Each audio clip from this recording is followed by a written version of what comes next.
password ស្ដីបងថ្ងៃនេះខ្ញុំមកប្រៀបមកបងរបៀបដូរ password នៅលើទូដៃរបស់យើងជាដំបូងគឺបងត្រូវចុចយកប៊ូតុងខាងក្នុងនេះមួយយកខាងលើបង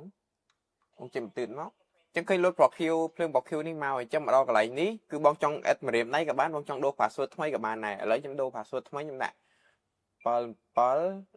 778899តោះមកជួយទុំជ្រុក Please enter your password again វាយ password នឹងម្ដងទៀត778899តោះជួយយកទុំជ្រុកពេលលុបភ្លើងបៃតងចឹងគឺពេញ password របស់យើងហើយតើខ្ញុំឧទាហរណ៍ជូនបង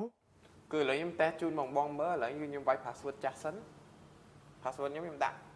112233តើមកចុចទុំជ្រុកចឹងគឺខុស password ចឹង password ខ្ញុំបញ្ចូលមិញគឺ